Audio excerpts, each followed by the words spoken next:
Welcome back to the Black Table, our hour devoted to exploring ideas and subjects of special importance to African people and others fighting to build a better world. I'm your regular host, Greg Carr, and if you're a regular watcher of the Black Table here on the Black Star Network, you know that we continuously come back to this theme here in the U.S., although I know we have a global audience, of the fight for a better society here in the United States of America. We've had some transformative thinkers involved in this conversation over the arc of our early iterations here at the Black Table. But today, I almost feel like we've been building toward having a bit of a conversation with this brother. He's a long distance runner in this struggle to build a better society here in the United States. He's a civil rights lawyer. He's been a senior fellow at the Center for American Progress. He is a political analyst, an institution builder, a columnist, and an opinion shaper in a wide range of media, commercial and independent media. And certainly we're glad to have him here at the Black Table. He's the host of a podcast, Democracy in Color, with Steve Phillips, and the founder of the political media organization, Democracy in Color. And he's the author of two books, one of which, well, both of which, but really one of which we'll concentrate on today. This excellent 2016 text, which is a bestseller, New York Times bestseller, Brown is the New White: How the Demographic Revolution Has Created a New American Majority. And the one we'll be kind of centering on today, a remarkable book entitled How We Win the Civil War: Securing Multiracial Democracy and Ending White Supremacy for Good. So here at the Black Table, we're welcoming to the table today Brother Steve Phillips. Welcome, Steve. Glad to have you here. Thanks for having me. Look forward to the conversation. Oh, yes, sir, man. And we know you're no stranger to the Black Star Network. And we told Roland we wanted to schedule you. He was excited. And I certainly am excited as well, having followed you for some time. In fact, what we normally do when we talk with authors is get a little bit of a background of their personal journey. And as we were talking before we came on, like probably most of us of African descent in the United States, your folk came originally from the South. But you ended up on the West Coast for a long stretch, up to and including now. And I was intrigued, even thinking about you being a young person running for the school board in San Francisco. Could you tell us a little bit about your journey and how you come to this moment? Yeah, no, I'd say I'm quite literally a child of the civil rights movement. In that I grew up my grandfather was from Mississippi, my grandmother was from Alabama, and like you're saying, like most African Americans came up to the North during the Great Migration. As Bill Wilkerson in her book Warmth on the Other Sun says that there was a moment where most Black people in the South, which meant most Black people in the country, had a decision to make in terms of really where they were going to go. So I grew up in the greater Cleveland area. You're saying a child of civil rights movement. They would not sell my parents the house we grew up in because they were Black. Had to get a white civil rights lawyer to buy the house and deed it over to us in Cleveland Heights, Ohio. My brother was the first Black student at the local elementary school. One of my earliest memories was as a 3 or 4-year-old going to see Martin Luther King in Cleveland when he came to visit. And so, and I was the milieu of the civil rights movement really was a big major factor in my life. We had different books around the house. I read all the biographies of Martin Luther King in my elementary school library. So that was a major driving force. And then my grandfather was a minister. Glenville Church of God. And so that was another shaping factor. And I was also very interested in politics from a very young age. My next door neighbor, Art Brooks, ran for state legislature. And so when I was like 8 or 10, something like that. So I had all those different elements. And then a lot of that came together for me when I was in college. So yeah, I came west to go to Stanford and to go to college. And when Jesse Jackson ran for president, all of these different pieces came together. Direct, tangible connection to the civil rights movement. He'd been there with Dr. King. That, a lot of religious language and metaphor, the whole church tradition, the civil rights and the political expression. And for a 20-year-old, Black kid, it was all very compelling. And so that was a major influence. And I like to say I've been trying to build the small R rainbow ever since. And that's really what has kept me involved and engaged. Ran for the school board in San Francisco. We then created the first super PAC in the country when Obama ran in 2006. And so I've been on this journey to try to manifest what I had got a taste of during the rainbow, that when the old minorities come together, they comprise a new majority. And I do believe that arc is where politics is at and where it's going. And I've tried to illuminate that in both of my books. Thank you, Steve.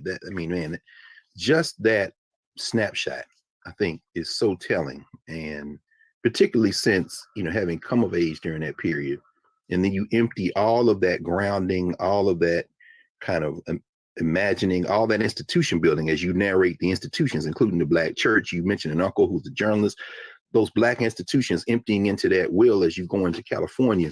That Jackson campaign, I was at Tennessee State. I was a young man myself in '84. We volunteered, but you were involved at another level. And it's fascinating to hear you talk about this, because in Brown is the New White, where you really are trying to shake, among other things, the Democratic Party by the shoulders and said, stop talking and chasing these people who don't exist. You're speaking from experience. And I'm thinking about the work that you all did before we went on. We mentioned Ron Walters, his book, Black Presidential Politics in America. I think about how he tried to say the same thing. What you all were doing was literally trying to forge a new majority. And of course, Ron Brown ends up coming out of that campaign, and then he goes over into the Democratic National Committee. And we see the Democratic Party go in a direction you're trying to offer a corrective of, and Brown is the New White. I wonder if you might say a few words about, particularly since I think it was chapter 2 of Brown is New White, where you kind of map this emerging majority in this country. Could you say a few more words about this potential rainbow that we are literally sitting in the midst of right now? Because a lot of people hear rainbow and rainbow coalition, but particularly for young people, they might not know what that means. Right. Yeah. No. And actually, one of the people I dedicate Brown is the New White to is Reverend Jackson, and Yes. I talk about how he showed the power and potential of a movement for social justice manifested in the electoral space. I say I was paying attention, and so it's again just these synthesis of it was when the old minorities come together, they comprise a new majority. In the '84 convention speech, which at one point I knew word for word back in the day. Though this is the one from '84.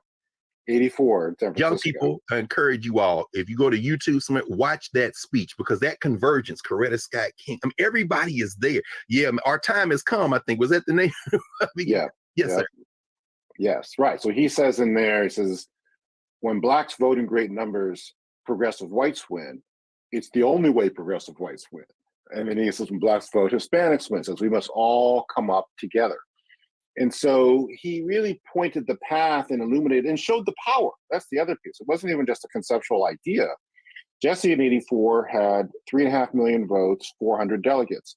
'88, he had 7 million votes, 1,200 delegates. To that time, he was the highest second place finisher in the history of the country. So he had proved the power and potential of this movement. And so that was very clear to me all along. And then the continued demographic transformation of the country. One of the things, we have this chart in Brown is the New White showing that every single day there are 7,000 people of color added to the population compared to 1,000 whites. And so that's a combination of births and deaths and legal immigration. And one of the things we don't understand is, and actually I wound up doing some of the analysis of, it's like, because we take it such a granted for take it for granted so much that the country is so white. And I was like, what percentage of the world are white people? Yes, sir. Yes, sir. It's only about 12% of the people in the whole world are white. And so this notion that everybody who's white, people of color, are a minority is very unnatural. And it's unnatural because there's very intentional exclusion for centuries. The very first immigration law, so to be a citizen, you have to be a free white person. This is 1790 immigration law. And that was good law till the 1950s, and it was the practice until the 1960s. So it's really only taking down the exclusionary barriers that have made the country more diverse. And so we've gone from people of color being 12% of the population in 1965 to being 40% today. And so that's what has enabled there to be a complete transformation of politics in this country. Historically, politics has been a competition between white people. We had conservative whites and liberal whites competing over the whites who are in the middle. Yes. But it's this point just to say that when we vote, blacks vote in great numbers, people of color vote in great numbers, progressive whites now allied with people of color are the majority of people. And that's what we try to break down in Brown is the New White. The chapter 2 is Meet the New American Majority. Yes. And so if you take the Obama percentages, 80% people of color, 39% of whites, and apply that to the population overall, it's not a huge majority, which is why it's a political struggle to get people to actually see it and understand it. But it is a majority. It is the majority that propelled Obama. It's about 51%, probably closer to 52% now, of the whole U.S. population. 46% of all the Democratic voters are people of color. And it continues to grow. And so that's the fundamental. And the irony is that not only is it the fundamental driving reality in politics, it's a reality that the Republicans understand better than Democrats, which is why they're so hell-bent on trying to suppress the participation of people of color in politics. And Democrats do not counter that with the same level of intensity that the Republicans manifest. Absolutely. It makes me think about Reince Priebus and his attempt to kind of, for whatever reasons, address that. And now people are saying, well, maybe they'll finally get it this time. Although, certainly if we take the premise of how we win the Civil War and that long arc of scholarship that you tap into, we won't hold our breath, as you said in Brown is the New White. But we're going to come back in a moment and continue this conversation with you, Steve, here at the Black Table, here on the Black Star Network. And when we come back, we're going to continue this conversation, because what we see Steve Phillips do in How We Win the Civil War is give us a bit of a history in part one of the book as to why it is that this kind of race-focused, whiteness-focused country that we live in came to be how it is. And then in part two, he begins to map out solutions, data-driven, civic participation-oriented organizing solutions. Back in a moment here at the Black Table.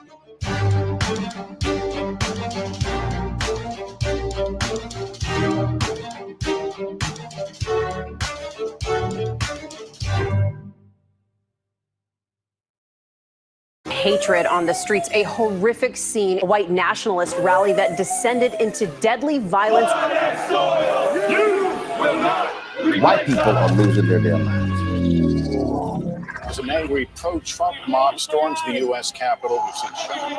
We're about to see the rise of what I call white minority resistance. We have seen white folks in this country who simply cannot tolerate Black folks voting. I think what we're seeing is the inevitable result of violent denial. This is part of American history. Every time that people of color have made progress, whether real or symbolic, there has been what Carol Anderson at Emory University calls white rage as a backlash. This is the rise of the Proud Boys and the Boogaloo Boys. America, there's going to be more of this. There's all the Proud Boys, guys. This country is getting increasingly racist in its behaviors and its attitudes because of the fear of white people. The fear that they're taking our jobs, they're taking our resources, they're taking our women. This is white fear.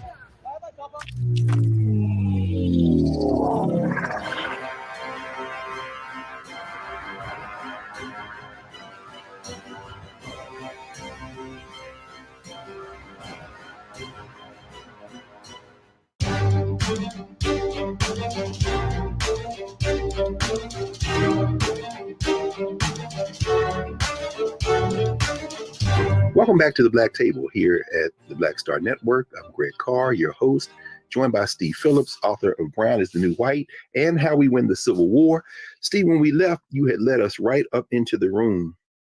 I want to spend just a couple more minutes maybe, though, in Brown is the New White, because you really try to alert us to the fallacious thinking of continuing to chase this kind of race-driven, whiteness-focused, particularly these the invisible white workers-focused trajectory of Democratic Party leadership. And while you're discussing demographics and talking about the changes in demographics, we know that the changing of the population isn't enough. You got to do some work. And you're very, very aggressive in trying to lay out this corrective for party politics that is still anchored and oriented around whiteness. Why is that so important? Well, the question is, do we want to win, right? And so this is the fundamental issue in analysis. And so I actually went back and I did the number. I took the Obama percentages, right? We talked about before, 80% of people of color, roughly 39-40% of whites. That coalition with that shares of the racial groups would not have defeated Reagan. There were not enough people of color in the country at the time. And so Obama's victory, which still was not, which is really why I wrote Brown is the New White, because it seemed obvious to me that this was an extension of the civil rights movement, the Jackson campaign, bringing people of color into the process. We changed the composition of the electorate and we win elections. But that people were not at the tops of the Democratic Party and the progressive movement understanding or appreciating or acting on that. Like, no, we got to still keep chasing these, white swing voters, and that's what we have to do, is moderate our politics to try to woo them in ways that were alarming to me in terms of not understanding the prescription of what had actually worked. And I would, it seems clear to me that the years since Obama's election have only further affirmed that when you have high turnout, and high turnout of people of color in particular, that's the way to go about winning elections. But that's not, and I don't know why it's not people, I think it's a multiple set of reasons. I mean, some of it is people's own implicit bias in terms of they gravitate towards white voters, the most important voters, obviously. There was one of my favorite stories in 2018 is that there was a donor who was trying to get the House Majority PAC, the super PAC that was supposed to elect House of Representatives, candidates, and they wanted to give money to try to flip the House.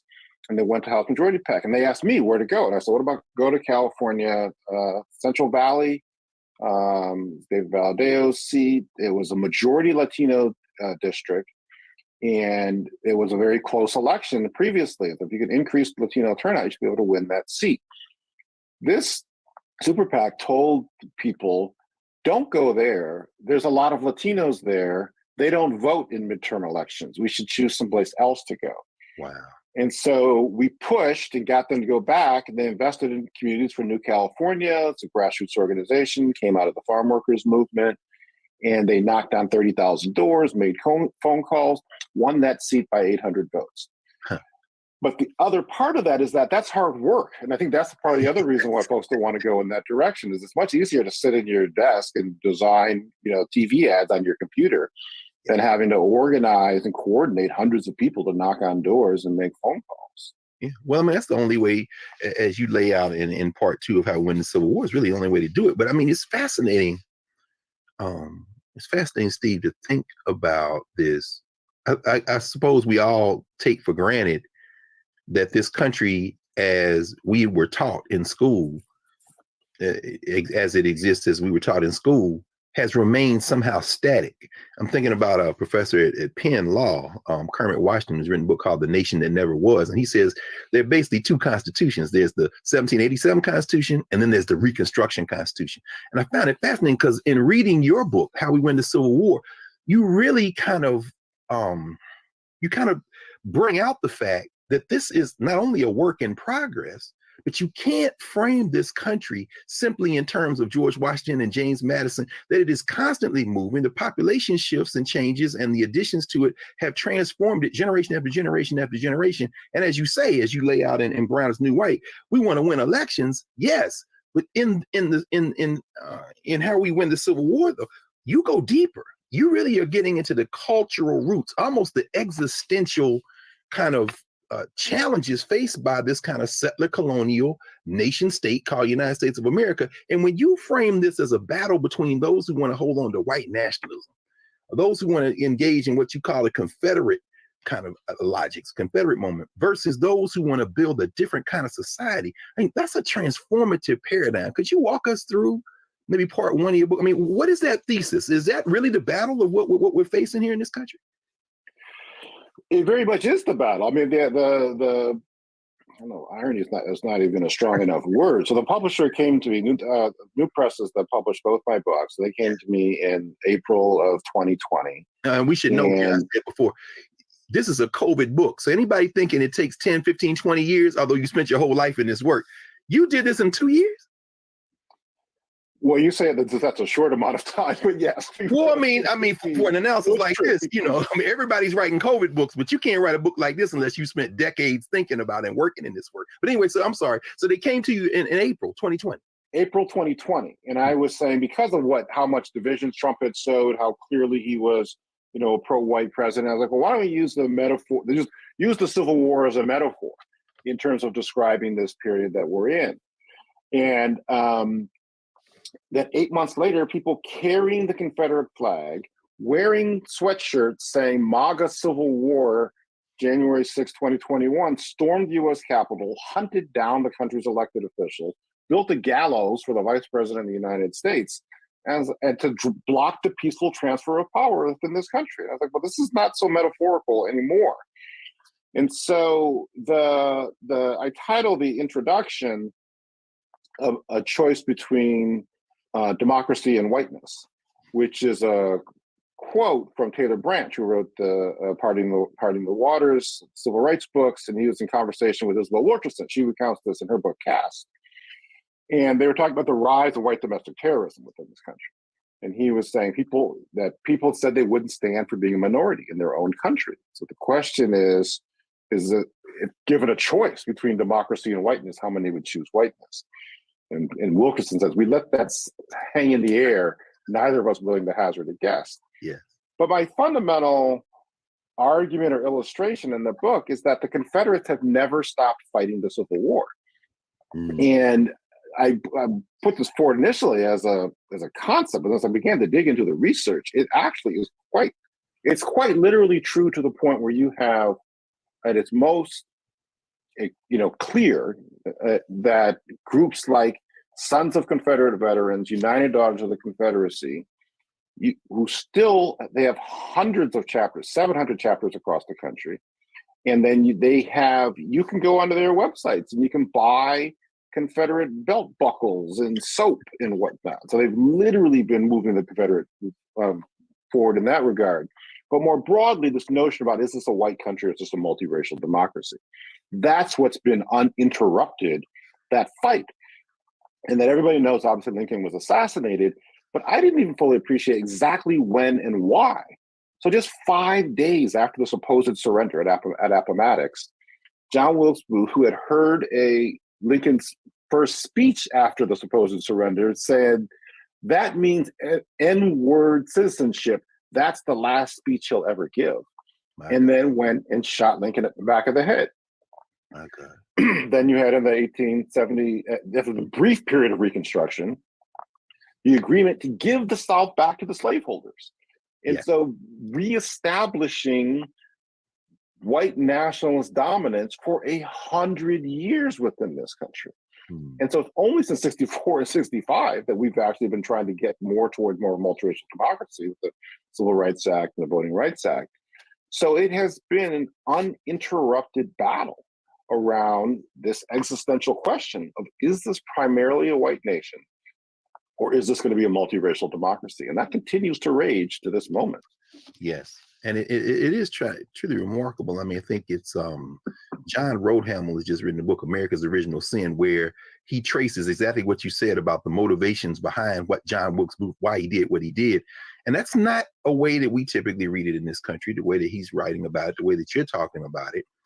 And then I love how in part one of the book, chapters 2 and 3 say the 20th century, part 1, 50 years, one battle plan. The 20th century, part 2, 50 more years, same battle plan. You lay out this battle plan that they pursue. And one of the things I think is really strong about your text, you're building on the momentum of memory because you tap into Lerone Bennett Jr., who's writing about this. You quote Black Power USA back in the 60s, and you quote Derrick Bell, who is trying to I think about Derrick Bell talking about the principle of the involuntary sacrifice. You know, Black people are not in this to necessarily save America. It's probably more of an act of self-defense. But in doing that, we're literally thinking about a society where everybody can benefit. But why are people fighting so hard against everybody benefiting, Steve? That's what I don't understand. You kind of lay it out, though. Well, this has been the essence of our politics. They passed these black codes in the 1600s and the early 1700s because of the rapine nature of Black folks. We had to be restrained. And so this fear of Black people in particular and people of color in general has been an underlying force in terms of U.S. politics and policy and culture quite literally since 1619. And so none of this is new. And so then by contrast, they try to make it seem like they're going to lose something. Rosa Parks wasn't taking her seat on the bus so that Black people could ride on the bus. Right. She took her seat so that everybody could ride on the bus. Voting Rights Act wasn't just about so Black people could vote, it was so that everybody could vote. But that's not the way it gets experienced. And that's certainly not the way it gets described in terms of whipping up white fear and resentment. And the concern is that if we have expansion of democracy and equality, that then whites are going to lose something. And that's the dynamic that the conservatives are fanning those flames. Yes.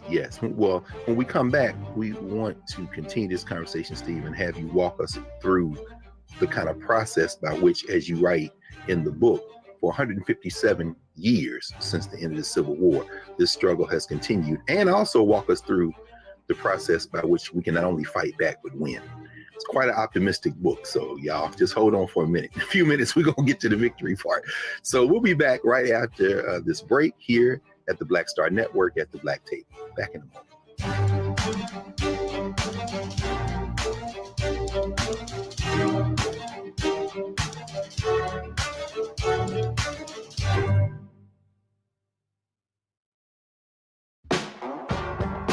Don't wait till November 8th. We can vote today. Y'all early vote started this week. We're on Savannah State University's campus. We will be dorm storming today, giving out treats for everyone. We hope to see everyone at the polls when it comes to November. If you believe we got power, let them know. Make some noise. Put a fist up. I need to see a fist in the air because we got power. Come on, you put it up. Come get your shirt. We're out here in the streets of Savannah, Georgia. James, do not forget to go vote. I got you. If we vote the right people in, we can make a change. We can get these resources in our community. I am a woman, and it is important that we have the say-so of what we want to do with our bodies. We're concentrating on entrepreneurism, providing young people with resources and training that they need in order to change their trajectories. We want Black down. Democracy is on the ballot. Voting rights is on the ballot. Voting suppression is on the ballot. I am most passionate about those three combined because they all impact each other. Savannah is my home. I care about my community, and I care about representation in my community.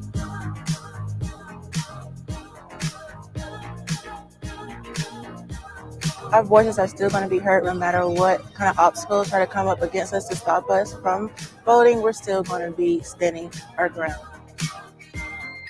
I see the effort that's being made to keep our communities from voting. So that makes me realize it's even more important, because if it wasn't important, they wouldn't be fighting to make sure we couldn't vote. This doesn't stop this year. This is a forever movement. We're going to exert our power as a people, walk in our rightful place. We're going to change our communities, fight for our communities, and build our communities.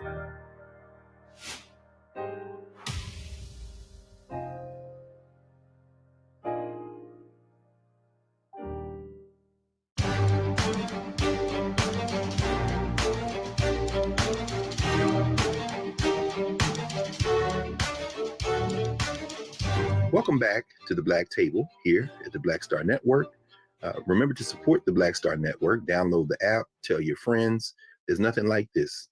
Black-owned media where we're having different kinds of conversation, again, working to build a better world. So we're back with our guest today, Steve Phillips, author of How We Win the Civil War. Steve, you not only lay out the history of how we've come to this moment and how this resistance to a better society, a more democratic, in fact, multiracial democracy has kind of unfolded. But you actually, when you talk about the Civil War never ending, you give us a 5-step battle plan that has been pursued. Could you talk a little bit about what those 5 steps are and how they continue to manifest? Yeah, so the second half of the book is really looking at this question of how we win. And yes. I look at case studies of 5 or of several places that have made actual progress, former right-wing or actual Confederate bastions, that there's been very significant political and social change in those areas over the course of the past decade. And I knew about them generally. Really only when I was getting into writing about them that I began to fully grasp just how much it was really helpful in terms of the similarities of the different elements that were taking place in those different areas. And so that's what I describe as the Confederate, the first part of the Confederate battle plan. That's what I describe as the liberation battle plan in terms of how things actually move forward. And so the core elements of that are invest in level 5 leaders. And so this is a concept I took from Jim Collins' book, Good to Great, about looking at corporations.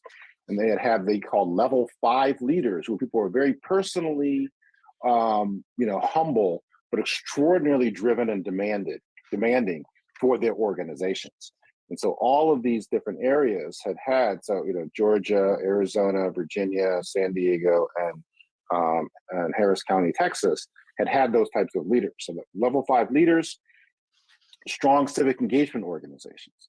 And so as we were saying, there's a new American majority within the country, but it takes organization and discipline and methodical work to transform that population majority into a voting majority. And so that's the work of civic engagement organizations. That's the second part of the Liberation Battle Plan. The third part is detailed data-driven plans in terms of really being able to have deep data analysis of where to focus your time, energy, and efforts, where are the votes, where's the potential, and to really be able to marry the technological revolution with the demographic revolution. And then the fourth is play the long game. In each of those places, there's 10 years of uninterrupted work to methodically build up the political power and electoral influence.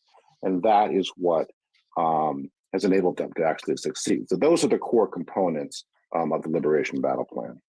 Excellent. So, and it's interesting that the final component in the Liberation Battle Plan is the same as the final component in the Confederate Battle Plan. Play the long game. But I mean, while this is going on, and there are a lot of questions I want to ask you, maybe we'll do that in the final block, or maybe even commingle it now, about how you're reading the current election cycle, particularly the midterms we just came from, what's going on in Georgia in terms of early voting, how you were thinking about that data. But these case studies, like you say, you're at the state level in Georgia with Stacey Abrams, who I know you've worked a long time with. I love how you write. Some of these people I'm gonna call by their first names because I've worked with them very closely. And Stacey Abrams, of course, being one. But as you lay out Arizona, is it John Laredo? I think is John Laredo, yeah. And Virginia with Trom Gwynn, I'm thinking about how in Brown is the New White, you lay out the demographic case, Asian Americans, Latino Americans, Black Americans.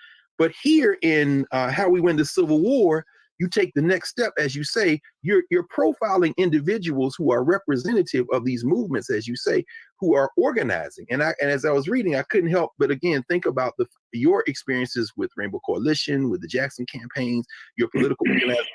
What can we learn about that hard work that you mentioned in the first block that really is inevitable? We should really be embracing rather than trying to pay a bunch of consultants to carpet bomb the airwaves and things like that.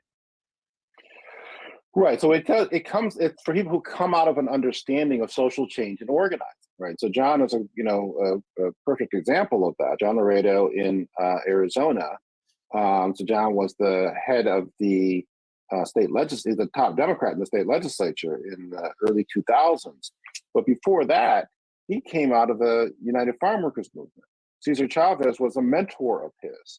So he learned at the knee of one of the major social change, racial justice, economic justice organizers in this country's history, and then took those skills to the state legislature and to the process of building political power. So he convened a meeting of all the different major organizations, labor groups and community groups and political organizations. And he had this meeting, says, who's tired of getting your asses kicked? Raise your hand. And people raised their hands. So we need to all work together and develop a common plan that we're going to stick with and be able to move forward over the year. And over the course of a decade, they've registered hundreds of thousands of people of color, brought them into the electorate. This coalition has stayed together. They knocked on 3 million doors in Arizona this past election, had 1 million conversations with voters, and they won the governor's race by 17,000 votes. So that's a direct application of these civil rights and social justice, community organizing skills and applying that to the electoral arena to great success. And so each of these different areas has had a similar story and a similar type of leadership who comes from these communities, who understands the nitty gritty of how do you organize and stick with it, and then how do you manifest that and translate that to the electoral process. Is that part of maybe even at the heart of how you transform attitudes? I mean, you write a lot, particularly as we think about the epilogue, where you talk about the possibilities of universal base income. You focus on that small city in California and the young brother who was elected, and where that transformed the lives of the people who were favored there to get it. But and you contrast that with earlier in the book, of course, how people worked so hard to take away healthcare, to restrict voting rights. But I mean, when you're knocking on doors like that, when you're engaging with people, when you're engaged in that person-to-person work, I'm thinking about, of course, Reverend Jackson in West Virginia with coal miners, with migrant, you know what I mean? And people say, well, why are you there with these white people? Say, no. This isn't about the color of their skin. This is about your common interest. Is it possible that these two-party politics we're involved in, that the folks who kind of run these parties and who have this old way of thinking, well, let me ask you a different way. Why cling to that? Why cling to those strategies when in fact we're dealing with human needs that people should be able to see beyond our waist with? And it seems, at least, we can trust what you've been writing and doing and working, you and your comrades. You can transform people's thinking if you just simply sit and be with them, organize them. I mean, why won't these parties, certainly the Democratic Party, why won't they move in that direction? Well, there's kind of two parts to it. And so I think the part of it is that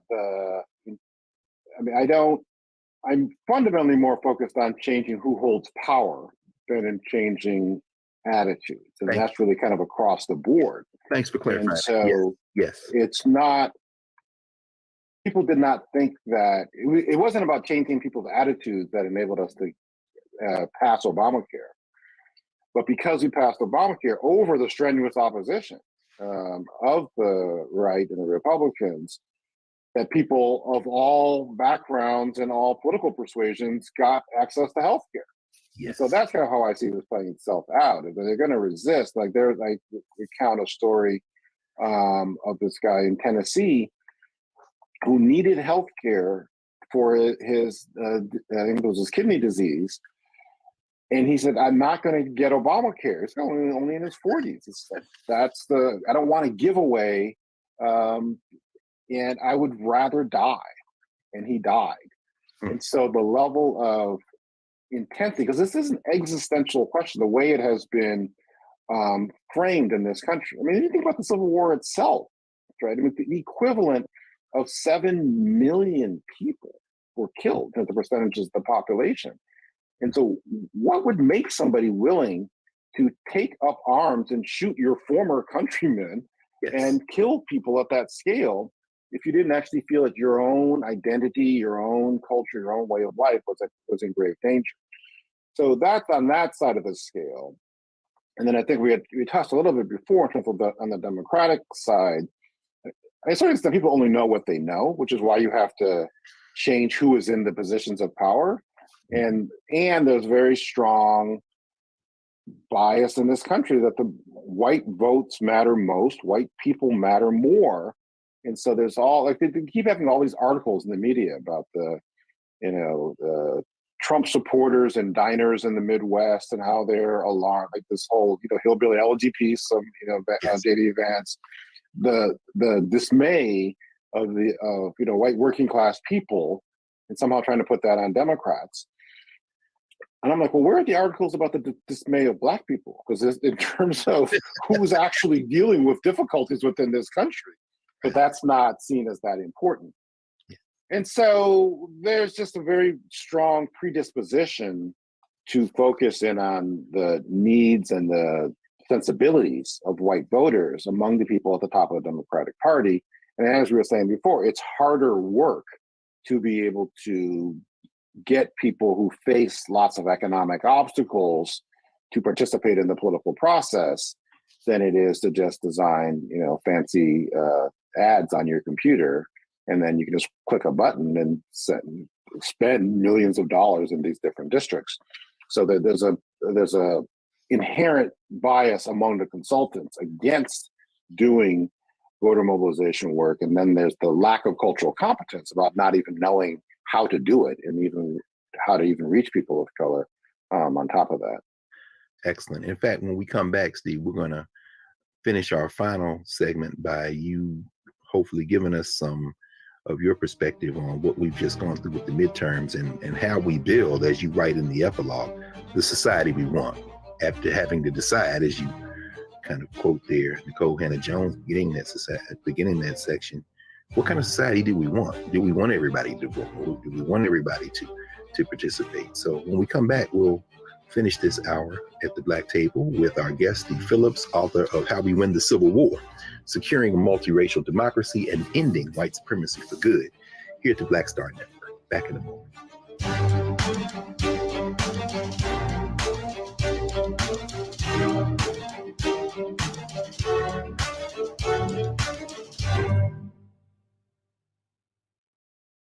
Hatred on the streets, a horrific scene, a white nationalist rally that descended into deadly violence.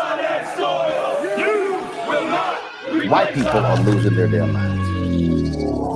As an angry pro-Trump mob storms the U.S. Capitol, we've seen shootings. We're about to see the rise of what I call white minority resistance. We have seen white folks in this country who simply cannot tolerate Black folks voting. I think what we're seeing is the inevitable result of violent denial. This is part of American history. Every time that people of color have made progress, whether real or symbolic, there has been what Carol Anderson at Emory University calls white rage as a backlash. This is the rise of the Proud Boys and the Boogaloo Boys. America, there's going to be more of this. There's all the Proud Boys, guys. This country is getting increasingly racist in its behaviors and its attitudes because of the fear of white people. The fear that they're taking our jobs, they're taking our resources, they're taking our women. This is white fear.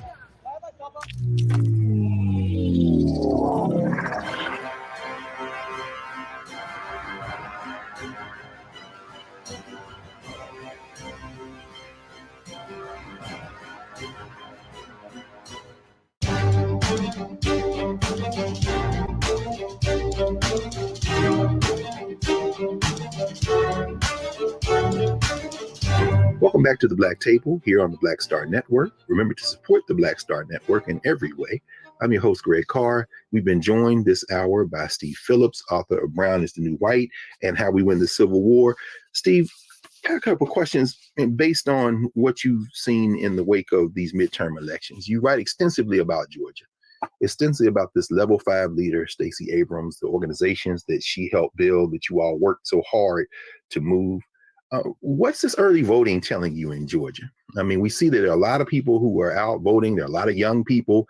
And then we know that quietly, there are also those who maybe don't want a multiracial democracy, who aren't perhaps on social media, but who are also going very quietly to their polling places and registering their votes.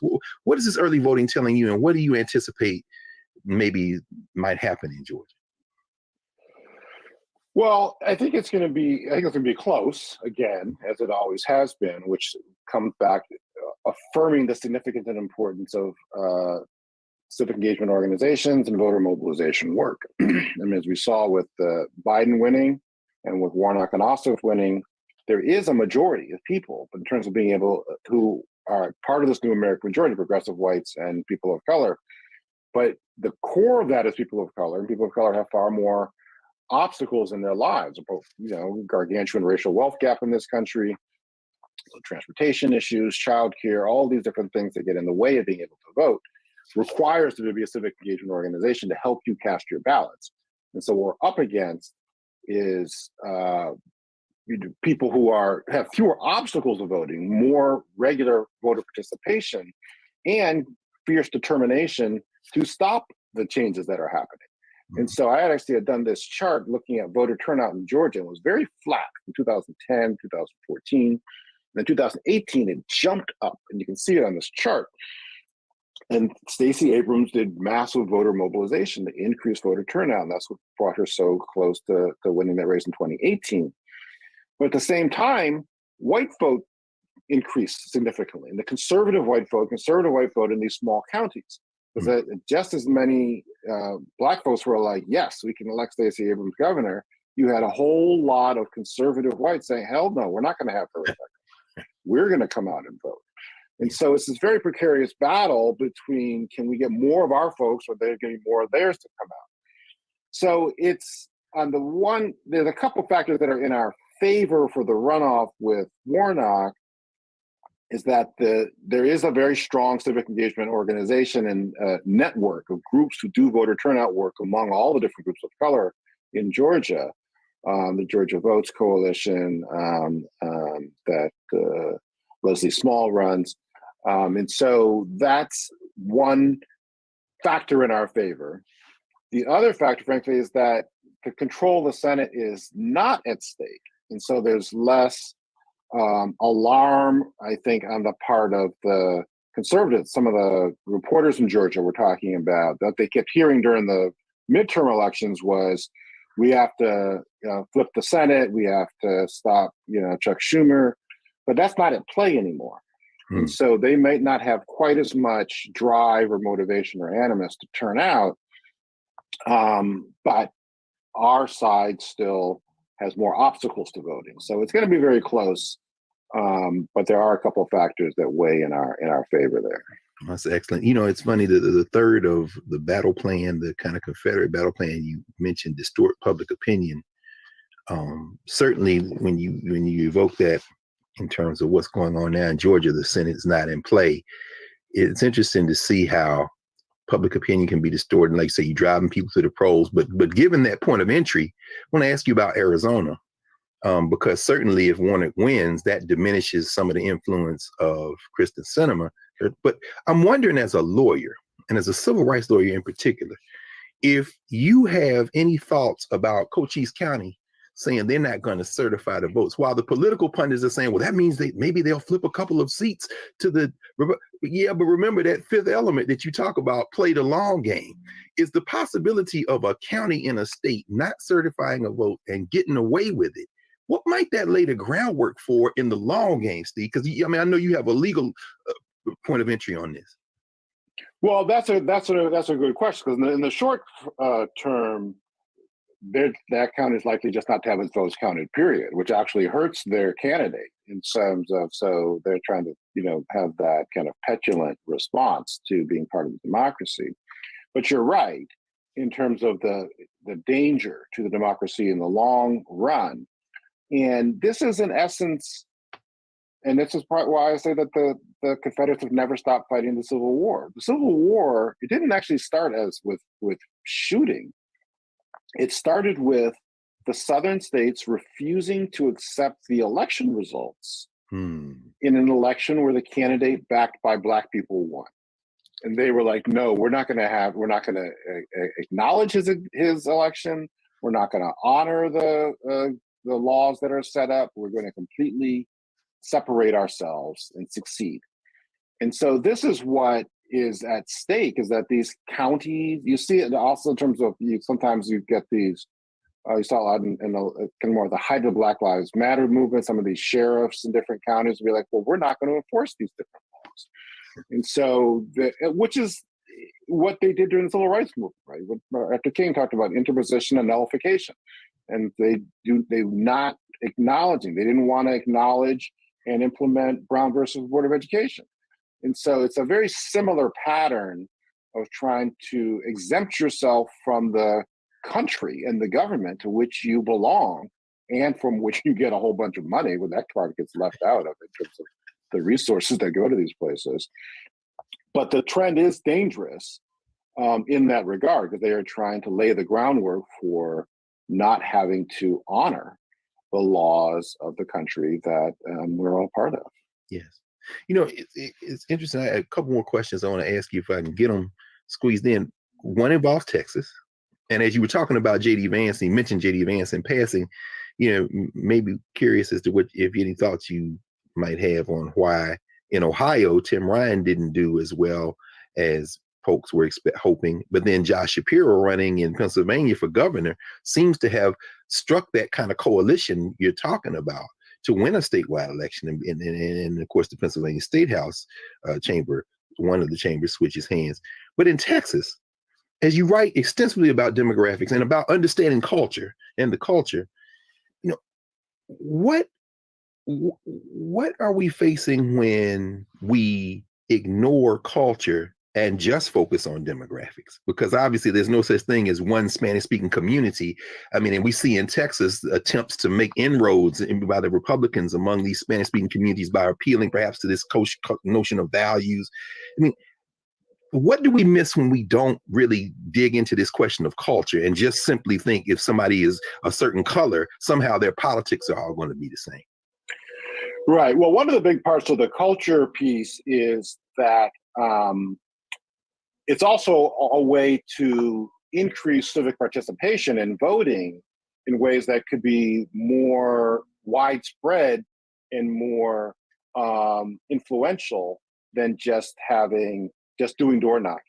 Is that if it gets into the culture, people are talking about it and becomes the thing to do and exciting in that regard, it's a way to boost voter participation and turnout by moving in that direction. Georgia did some of this work in 2018 and 2020, bringing hip hop artists and doing online pieces with different cultural artists and whatnot.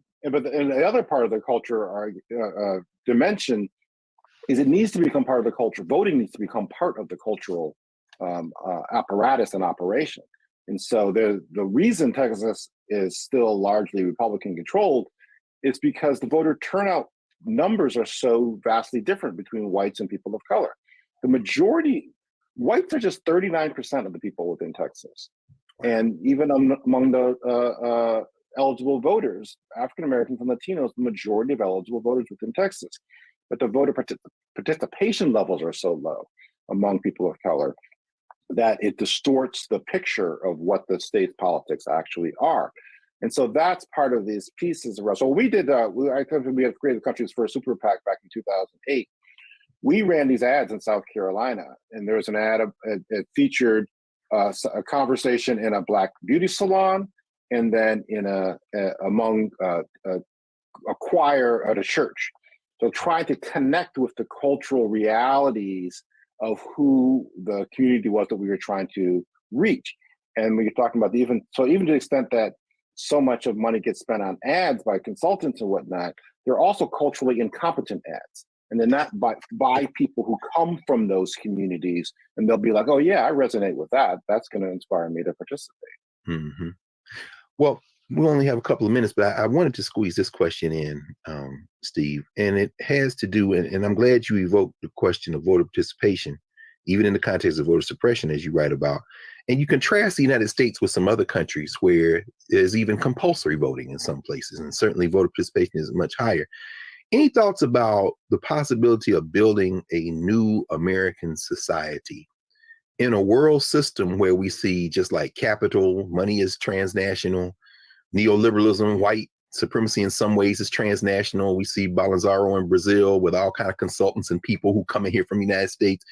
And some people say, in the old joke being that foreign policy in the United States of America is mostly bipartisan.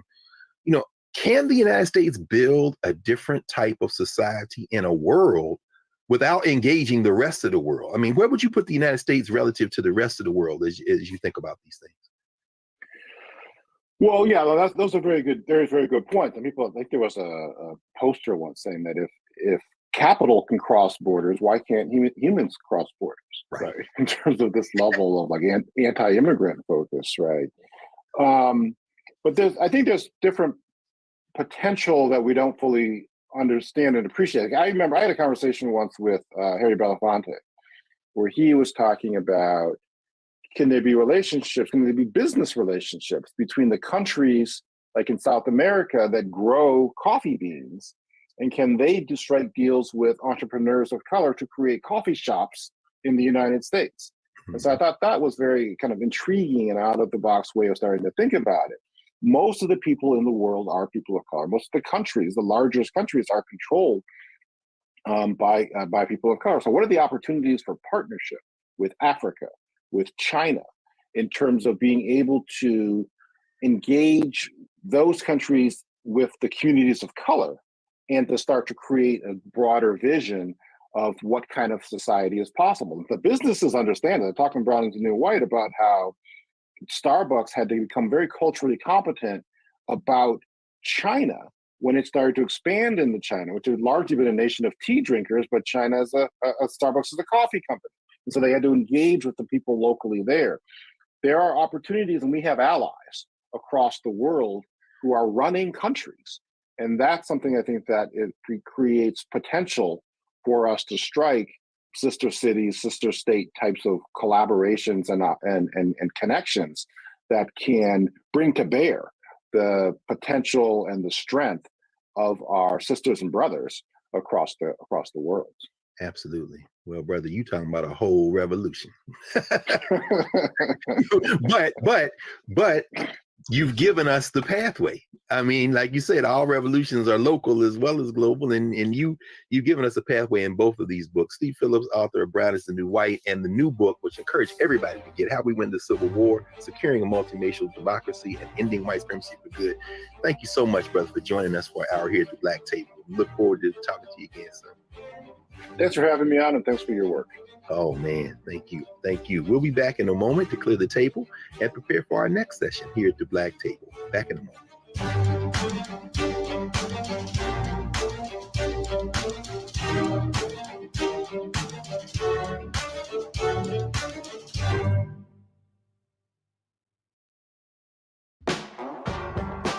Don't wait till November 8th. We can vote today, y'all. Early vote started this week. We're on Savannah State University's campus. We'll be dorm storming today, giving out treats for everyone. We hope to see everyone at the polls when it comes to November. If you believe we got power, let them know. Make some noise. Put a fist up. I need to see a fist in the air because we got power. Come on, you put it up. Come get your shirt. We're out here in the streets of Savannah, Georgia. James, do not forget to go vote. I got you. If we vote the right people in, we can make a change. We can get these resources in our community. I am a woman, and it is important that we have the say-so of what we want to do with our bodies. We're concentrating on entrepreneurism, providing young people with resources and training that they need in order to change their trajectories. We want Black down. Democracy is on the ballot. Voting rights is on the ballot. Voting suppression is on the ballot. I am most passionate about those three combined because they all impact each other. Savannah is my home. I care about my community, and I care about representation in my community.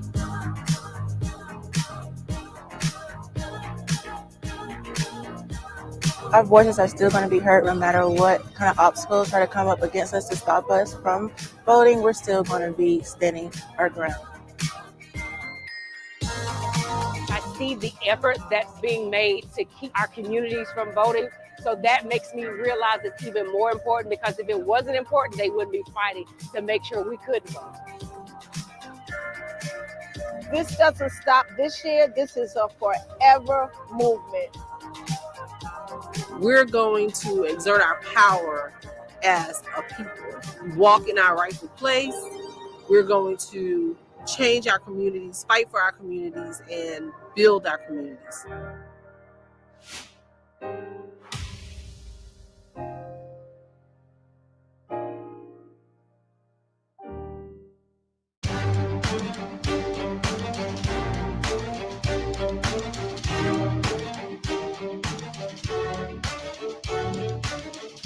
Welcome back to the Black Table here on the Black Star Network.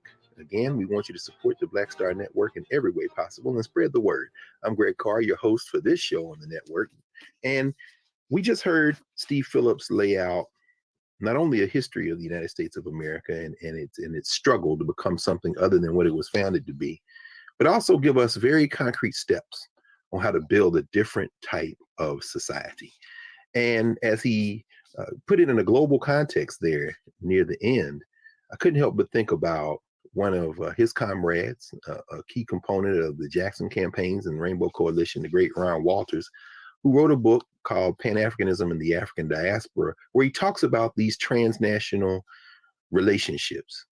And what we heard Steve Phillips do is give us not only information, but hope and inspiration and very practical steps toward building a kind of society where our common humanity overflows the boundaries of any hatreds or fears that might otherwise obstruct that common humanity. And with the climate doing what it's doing and human-induced climate change on the verge, we better get our act together soon before the ball resets and starts another species, and maybe we won't even be here to have this conversation. But we're grateful to Steve Phillips for joining us to give us a pathway to how we can perhaps avert that and a great deal more. So join us again next week here at the Black Table, and thank you for watching the Black Star Network. We'll see you soon.